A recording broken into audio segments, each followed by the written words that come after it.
perpulungan sini kelengi Tuhan guna ngoge ras ngorati kata dibata.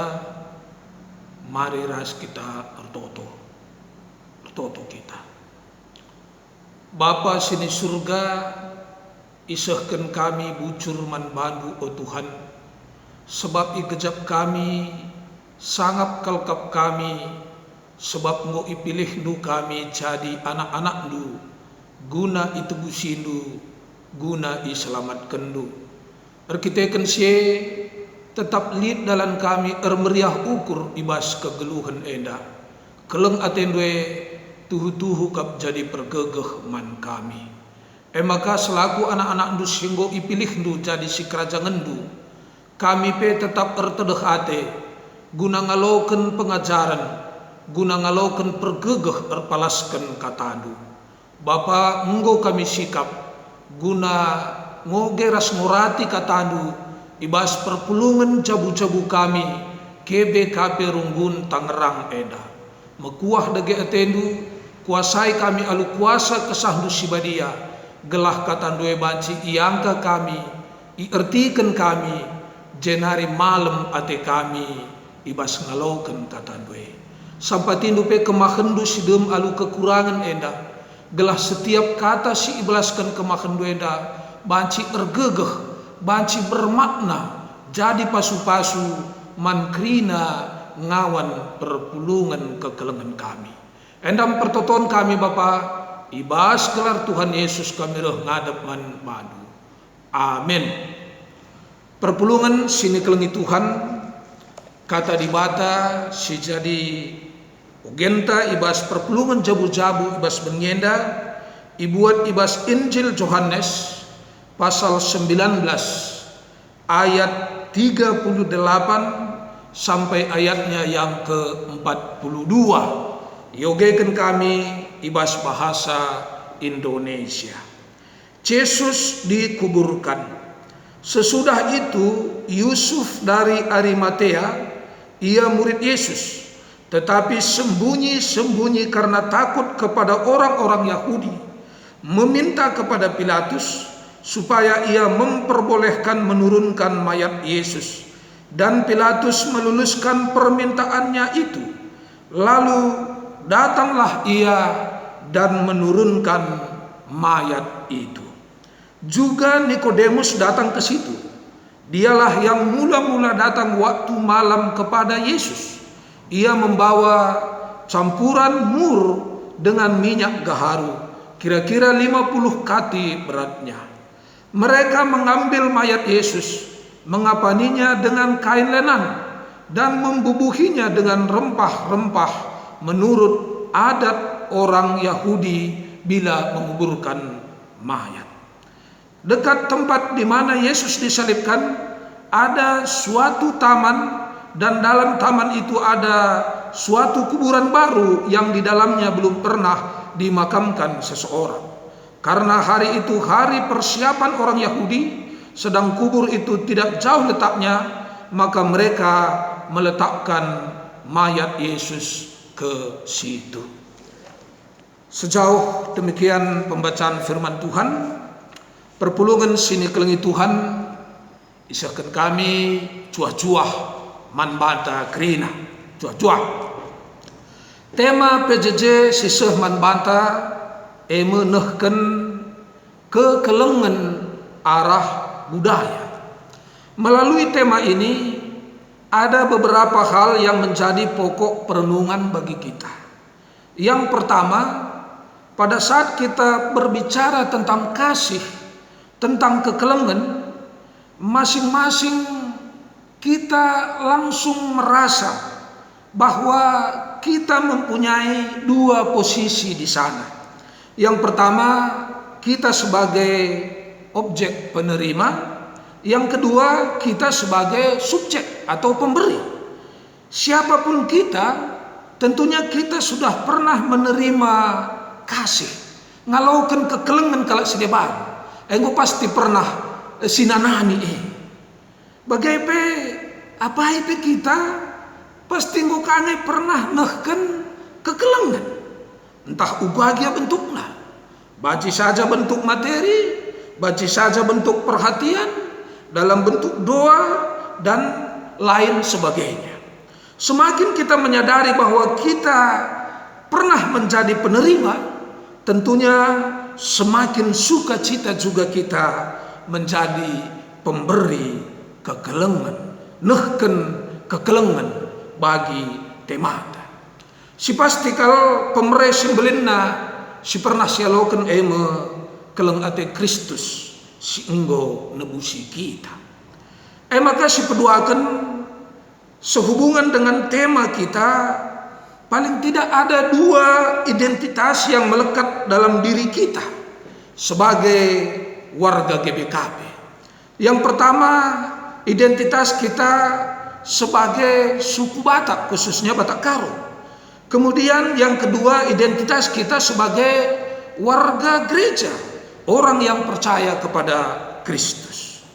Pengajaran kasih atau kekelengan sangat ditekankan di kedua identitas kita ini. Sebagai orang Karo, kita turun-temurun sudah diajarkan untuk mempraktekkan tindakan kasih. Bahkan orang-orang tua kita, leluhur kita sudah mengajarkan dan mempraktekkan kasih itu jauh sebelum mereka mengenal Kristus. Ini berarti kasih sudah melekat dan membudaya di dalam diri kita sebagai orang Karo. Walaupun mungkin saat itu menerapkan kasih itu atas dorongan adanya hubungan darah, perkade-kaden, storge di bahasa Yunani, ataupun didorong karena adanya rasa persahabatan. Mela ia adila sikap akap kade-kadena sangkap geluhna. Mela ia adila sikap akap kandu-kanduna teman namriyah. Arkiteken se termotivasi ia berkorban, mengambil bagian untuk mendukung kade-kade nandai, sangkap geluh nandai, teman meriah nandai, gelah baci reh sikapna yakapna kegeluhna. Maka nenek nari si idah semangat untuk berbagi mejile ibas kita kalak Karo, berbagi bibit tanaman misalnya, berbagi bibit hewan ternak misalnya. Begepe adi ingat kami gel-gel ikuta lid kalak si memelihara lembu, maka mate entah ketekan megulang, entah ketekan kai gini dia, enda biasa kal ipotong i panggung ini na i terpuki sekian kilo misalnya, maka itaruhkan ke rumah-rumah, tolong si galari enda gala ulam berat saya kap teman tanda ini. Begepe megati adilid si mate-mate, maka si mate keluargana misalnya secara ekonomi benar-benar terbatas, enda megati lid si ngatakan sa iye pulunglah kita, man kita beras enda banci buat kami.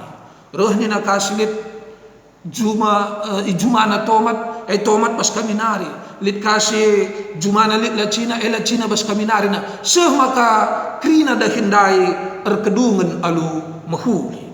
Maka ibas kita kalak Karo terkenal kalnge telu kegunaan hubungan keakraban me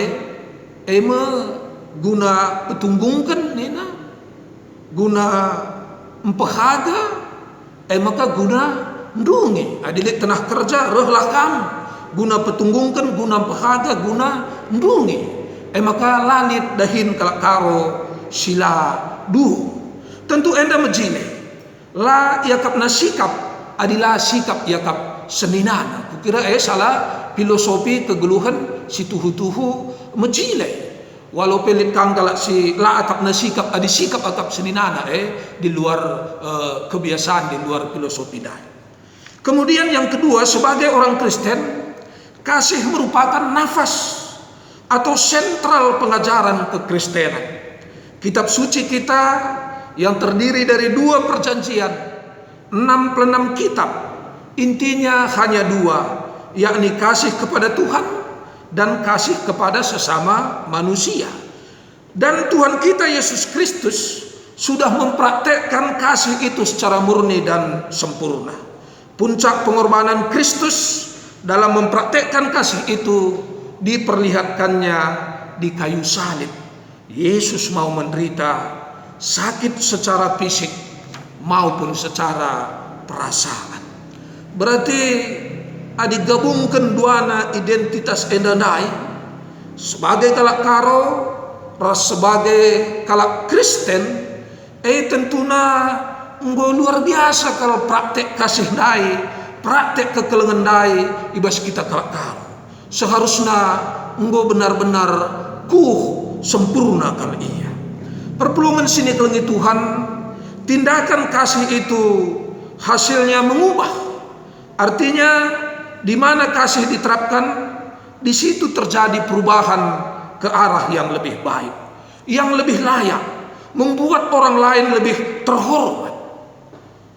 Maka di sini teks bacaan PJJ Yohanes 19 ayat 38 sampai 42, teks ini memperlihatkan hasil dari tindakan kasih itu. Mari si bayangkan lebih, si renungkan, kira-kira apa jadinya dengan mayat Yesus jika Yusuf dan Nikodemus tidak bertindak? Berdasarkan konteks zaman itu, jika mayat Yesus tidak diambil, ada dua kemungkinan yang terjadi. Yang pertama, mayat Yesus akan dimakan oleh burung pemakan daging, dikerumuni oleh lalat hingga busuk, dan mungkin sisa-sisa daging Yesus berjatuhan ke tanah. Tentu ini hal yang sangat tragis. Kemudian kemungkinan kedua, mayat Yesus dikubur secara massal, disatukan dengan penjahat-penjahat. Tentunya kalau dikubur secara massal, ini sangat berpotensi dikubur secara asal-asalan. Tidak ada prosedur secara adat dan kelayakan secara agama. Jika hal ini terjadi, tentunya bisa kita bayangkan bagaimana sakitnya perasaan Maria sebagai ibu Yesus, perasaan murid-murid dan orang-orang yang percaya kepada Kristus saat itu. Tetapi melalui tindakan kasih yang dilakukan oleh Yusuf dan Nikodemus, ketragisan terhadap mayat Yesus tidak terjadi. Kita melihat dalam bacaan kita tadi bahwa Yusuf bertindak, Nikodemus bertindak. Yusuf meminta kepada Pilatus supaya mayat Yesus bisa diambil, diturunkan dari kayu salib. Nikodemus membawa rempah-rempah, membawa kain lenan, membawa mur minyak gaharu. Kemudian mayat Yesus dirempah-rempahi, dibalur dengan rempah, kemudian dibalut dengan kain lenan, kemudian dikuburkan dengan sungguh layak di sebuah kuburan yang belum pernah dipakai. Kita tidak tahu apakah Yusuf dan Nikodemus saling kenal. Tapi seandainya mereka tidak saling kenal, alangkah indahnya orang yang tidak saling kenal dapat bekerja sama untuk mempraktekkan kasih. Perpulungan sini kelengi Tuhan, semua yang dilakukan Yusuf dan Nikodemus terhadap mayat Yesus adalah perlakuan terhadap orang-orang terhormat, perlakuan yang biasa dilakukan terhadap raja. Ini berarti tindakan Yusuf dan Nikodemus menjadikan Yesus menjadi terhormat. Maria, murid-murid Yesus, tentunya sangat terhibur dengan perlakuan terhormat yang dilakukan oleh Yusuf dan Nikodemus. Kasih itu mengubah. Tindakan kasih itu mengubah, membuat menjadi lebih baik, membuat menjadi lebih layak, menjadi lebih terhormat. Tapi apakah untuk melakukan tindakan kasih ini mudah bagi Yusuf dan Nikodemus? Tidak. Mereka harus benar-benar berkorban. Berkorban dari berbagai hal. Yang pertama, Yusuf dan Nikodemus harus menanggung resiko. Oleh sebab itu dikatakan tadi, Yusuf pun selama ini sembunyi-sembunyi karena takut kepada orang-orang Yahudi. Siapakah Yusuf dan siapakah Nikodemus? Yusuf adalah anggota Mahkamah Agama Sanhedrin yang biasa beranggotakan 71 orang. Mereka inilah yang memutuskan bahwa Yesus menerima hukuman mati. Kemudian Nikodemus adalah guru Farisi yang mengadukan Yesus. Ini berarti dengan menguburkan Yesus, mereka melanggar komunitas mereka. Mereka berpaling dari kebiasaan-kebiasaan komunitas mereka. Bahkan kedua orang ini seharusnya sangat dilarang untuk menyentuh mayat. Namun demi mempraktekkan kasih, mereka melakukan itu. Kemudian yang kedua, pengorbanan secara materi. Minyak mur dan minyak gaharu yang beratnya kira-kira 50 kati, ditambah lagi dengan kain lenan, ditambah lagi dengan kuburan baru di taman. Ini pengorbanan yang secara materi pun tentunya sangat besar.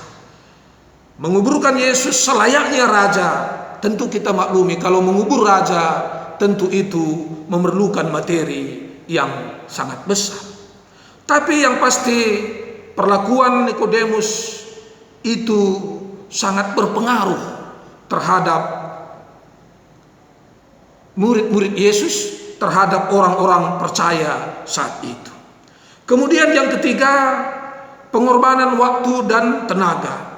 Yusuf dan Nikodemus adalah pejabat. Apalagi hari itu menjelang hari Paskah, tentu mereka sangat sibuk. Namun mereka masih mau menyempatkan waktu, mengorbankan waktu mereka demi menerapkan kasih bagi Yesus. Kemudian secara tenaga juga mereka harus menurunkan mayat Yesus, mengangkat dan menguburkannya. Tentu ini juga membutuhkan tenaga yang ekstra yang selama ini mungkin belum pernah mereka lakukan. Jemaat yang dikasihi oleh Tuhan, berarti kita melihat bahwa pengorbanan itu merupakan konsekuensi dari tindakan kasih. Namun orang yang benar-benar dengan tulus melakukan kasih itu rela untuk berkorban seperti yang diterapkan oleh Yusuf dan Nikodemus. Jemaat yang dikasihi oleh Tuhan, firman Tuhan ini menyapa kita, sampai kepada kita dalam situasi kita sedang bergumul dengan pandemi COVID-19. Tentunya semua kita terkena dampak dari pandemi ini. Namun mungkin tingkat keparahannya berbeda-beda. Mungkin ada yang sampai terganggu, termasuk kebutuhan primer. Mungkin ada yang terganggu tapi tidak separah itu. Dalam situasi seperti inilah kita dipanggil untuk mempraktekkan kasih, nehkan kekelengan. Amin nagia sedekah henda engkau si praktekkan. Janah si etah kami, kam kekelengan kami GBKP Runggun Tangerang, arah pengkoordinir BP Majelis Runggun, pertua dia akan panditanta. Engkau menda mendata jemaat, nehkan tanda kekelengan. Tentu enda menghuli kalau engkau ipraktekkan. Tentu nape enda banci menolong menyelesaikan masalah, memberi kehidupan yang lebih layak, lebih terhormat. Tentu nalakala kita sempat lid senina turangta si menderita untuk memenuhi kebutuhan primer erkiteken pandemi COVID-19 ini. Tekal kita, jika kita mau mempraktekkan kasih, jika kita mau peduli, peka, jika kita mau berbagi, tentuna krina kari persoalan enda tersibentasi, aluras-ras kita bergandengan tangan. Tentuna si menyemangati kita guna ngelakukan seda, kai singgo lakukan Kristus man bata. Ia penggo berkorban guna nebusi kita. Kita kan dasar sema terpanggil kita untuk peduli, nehken kekelengan man senina turangta sisangana membutuhkan. Di bata dages nampati kita, di bata kasih semulih, alu berbagai cara ibas kita nehken kekelengan. Terpujilah Tuhan. Mari kita satu dalam doa. Kita berdoa. Kami sungguh bersyukur atas sapaan firman Tuhan. Kami diingatkan ya Bapa, bahwa tindakan kasih itu adalah tindakan nyata dalam kehidupan kami sehari-hari. Ada saatnya kami sebagai penerima, ada saatnya juga kami sebagai pemberi. Tentunya ini adalah sebuah keadilan hidup. Bapa di sorga, secara khusus juga ya Tuhan, Tuhan kami Yesus Kristus sudah memberi kasih yang tidak terhingga, yang tidak ternilai dengan materi. Tentunya ini membuat kami bersuka cita dan menjadi penyemangat, pendorong bagi kami untuk berbagi kasih. Nehken kekelengan mankala sideban. Saat ini ya Bapak, kami bergumul dengan situasi pandemi COVID-19. Tuhan, banyak saudara-saudari kami yang kehilangan orang-orang yang Dia kasihi. Tolonglah Bapa, hadir dalam kuasa Roh-Mu yang kudus, memberi penghiburan, memberi kekuatan bagi mereka semuanya. Kami juga berdoa untuk saudara kekasih kami yang saat ini dirawat di Indonesia maupun di seluruh dunia. Kiranya Tuhan juga yang memberkati supaya mereka juga dapat disembuhkan. Bahkan ya Bapak, secara khusus kami mau berdoa untuk seluruh tenaga medis, perawat, suster, juga dokter-dokter, dan juga semua yang bekerja di rumah sakit, baik itu cleaning service, tukang taman, sopir ambulan, security, dan sebagainya. Kiranya Tuhan yang tetap memberkati mereka seluruhnya. Secara khusus juga kami mau berdoa untuk Majelis Jemaat GBKP Tangerang, pendeta kami, pertua diaken. Kiranya Tuhan yang tetap memberkati, sehingga mereka diberi kemampuan untuk memikirkan dan mengkoordinir apa-apa yang dapat dilakukan untuk berbagi kasih, baik untuk jemaat maupun untuk orang-orang yang membutuhkan, khususnya di sekitar lingkungan gereja kami. Bapa di sorga, juga untuk seluruh jemaat GBKP Tangerang khususnya, kiranya Tuhan yang tetap memberkati, supaya seluruh saudara kekasih kami ini tetap ada dalam keadaan sehat-sehat. Tuhan juga yang tetap membuka jalan, sehingga juga mereka tetap dapat mendapatkan rezeki yang dapat mereka pergunakan untuk mencukupkan kebutuhan kehidupan mereka sehari-hari. Terima kasih Bapa. Kami juga mau berdoa untuk pemerintah kami. Kiranya Tuhan yang memberkati, sehingga mereka juga tetap dapat memikirkan dan mengambil kebijakan-kebijakan yang berguna untuk mengatasi pandemi COVID-19 ini. Kami juga seluruh warga masyarakat, kiranya juga kami mau memberi diri kami, bertindak sesuai dengan anjuran pemerintah, supaya penyebaran COVID-19 ini benar-benar dapat diputus mata rantainya. Terima kasih atas segala kebaikan-Mu ya Bapa. Kami serahkan kehidupan kami ke dalam tangan pengasihan-Mu. Kami sungguh percaya Engkau adalah Bapa yang begitu mengasihi kami. Oleh sebab itu, dengan sepenuh hati, dengan segenap hati, kami berserah kepada-Mu. Inilah doa kami. Di dalam nama Tuhan Yesus Kristus, kami datang kepada Bapa di surga. Amin.